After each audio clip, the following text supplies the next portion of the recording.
जय श्री राधे। सभी सुनने वाले भक्तों की जय हो।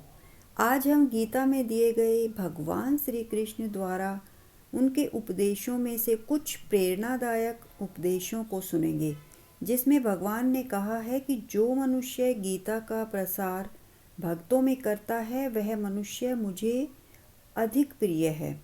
गीता संपूर्ण जीवन दर्शन है और गीता ही है जो आधुनिक काल में समस्याओं से घिरे हुए मनुष्य को एक कर्मशील जीवन जीने के लिए प्रेरित करती है। गीता एक प्रेरणादायक संदेशों का महासागर है जो जीवन में निराश मनुष्य को आशाओं से भर देती है। श्रीमद् भगवत गीता मनुष्य को जीवन जीने का सही रास्ता बताती है। श्रीमद् भगवत गीता में भगवान श्री कृष्ण के उपदेशों का वर्णन है। भगवान श्री कृष्ण ने अर्जुन के माध्यम से संसार को गीता का उपदेश दिया था। कृष्ण ने अर्जुन को गीता का पाठ तब पढ़ाया जब उनके कदम महाभारत युद्ध की युद्ध भूमि में डगमगाने लगे थे। गीता का पहला अध्याय अर्जुन विषाद और दूसरा अध्याय सांख्य योग है, जिसमें अर्जुन ने श्री कृष्ण से अपना दुख प्रकट किया है कि हे केशव, मैं कौरवों से युद्ध कैसे कर सकता हूँ। ये तो मेरे अपने हैं। भीष्म पितामह और द्रोणाचार्य से कैसे युद्ध करूँगा, क्योंकि ये दोनों मेरे पूजनीय हैं। इसलिए गुरुजनों को मारने से तो अच्छा है कि मैं भिक्षा का अन्न खाकर गुजारा करूँ। जिन कौरवों से मैं युद्ध करने जा रहा हूँ, धृतराष्ट्र के पुत्र, वे सब तो मेरे अपने हैं, मेरे भाई हैं। इन सबको मारने से अच्छा है कि मैं सन्यासी बन जाऊं। तब श्री कृष्ण ने अर्जुन से कहा था, यहाँ कौन अपना है कौन पराया है। जो अधर्म करता है उसके साथ युद्ध करना ही तुम्हारा धर्म है। श्री कृष्ण के उपदेशों को सुनकर अर्जुन अपने लक्ष्य को पूरा करने की ओर अग्रसर हुआ। कहा जाता है कि गीता में जीवन की हर परेशानी का हल मिल जाता है। गीता में कही गई श्री कृष्ण की बातें आज भी जीवन में आगे बढ़ते रहने की प्रेरणा देती हैं। ऐसे में किसी भी परेशानी का हल पाने और जीवन में सफलता पाने के लिए गीता की बातों का ध्यान रखना चाहिए।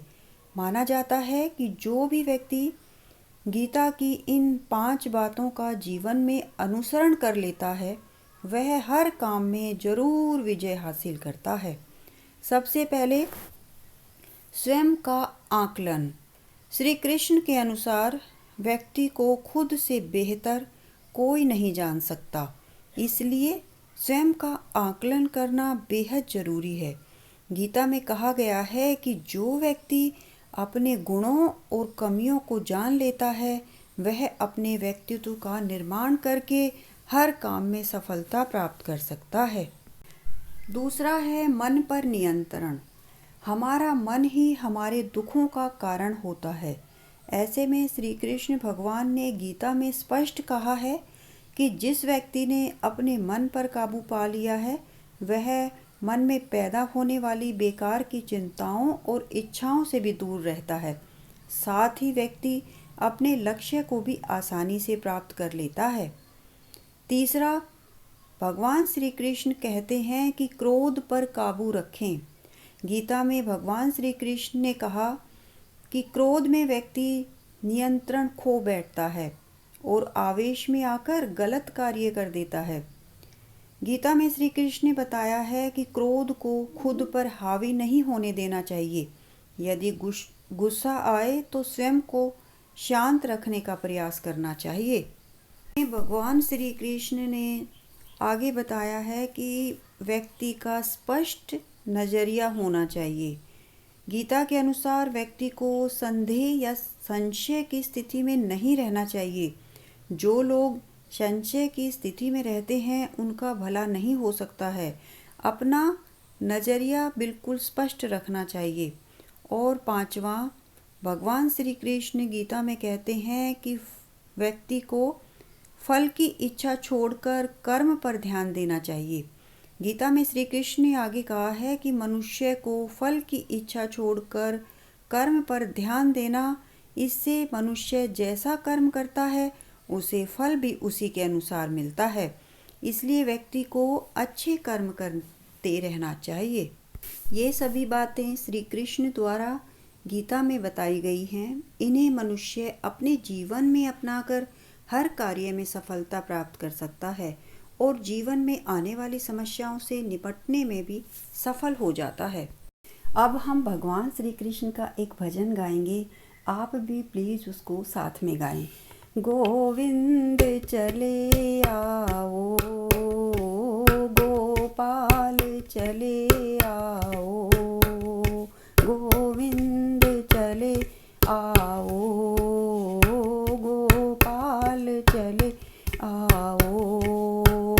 हे मुरलीधर माधव आनंद चले आओ, नंदलाल चले आओ।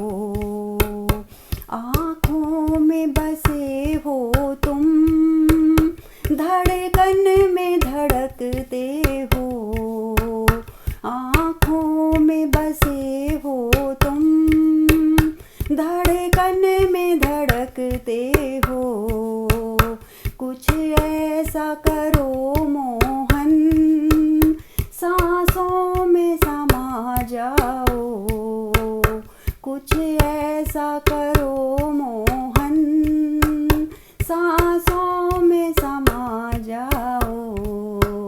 गोविंद चले आओ, गोपाल चले आओ, गोविंद चले आओ, गोपाल चले आओ। एक बार प्रभु आओ, चाहे आके चले जाना। एक बार प्रभु आओ, चाहे आके चले जाना। जाने नहीं देंगे हम, जरा जाके तो दिखलाओ। जाने नहीं देंगे हम, जरा जाके तो दिखलाओ। गोविंद चले आओ, गोपाल चले आओ। तेरे दर्शन को मोहन मेरे नैन तरसते हैं। तेरे दर्शन को मोहन मेरे नैन तरसते हैं। एक अर्ज यही तुमसे, अब और ना तरसाओ। एक अर्ज यही तुमसे, अब और ना तरसाओ। गोविंद चले आओ, गोपाल चले आओ। हे मुरलीधर माधव आनंद चले आओ, आनंद चले आओ। एक शर्त जमाने से इस दिल ने लगा ली है। एक शर्त जमाने से इस दिल ने लगा ली है। या हमको बुला लो तुम, या खुद ही चले आओ। या हमको बुला लो तुम, या खुद ही चले आओ। गोविंद चले आओ, गोपाल चले आओ। हे मुरलीधर माधव आनंद चले आओ, आनंद चले आओ। वो कौन घड़ी होगी, वो कौन सा पल होगा। वो कौन घड़ी होगी, वो कौन सा पल होगा। दर्शन कर मोहन, मेरा जन्म सफल होगा। तेरे दर्शन कर मोहन, मेरा जन्म सफल होगा। गोविंद चले आओ, गोपाल चले आओ, गोविंद चले आओ, गोपाल चले आओ। हे मुरलीधर माधव आनंद चले आओ, आनंद चले आओ। बोलिए ठाकुर जी की जय। धन्यवाद। अगर आपको वीडियो अच्छी और ज्ञानवर्धक लगी तो वीडियो को प्लीज़ लाइक और शेयर करिए। आप पहली बार चैनल पर कथा सुन रहे हैं तो चैनल अध्यात्म कथा सागर को कृपया सब्सक्राइब कर लीजिए। बेल आइकन को भी प्रेस कीजिए ताकि भविष्य में आने वाली सभी वीडियो की नोटिफिकेशन आप तक सबसे पहले पहुंचे।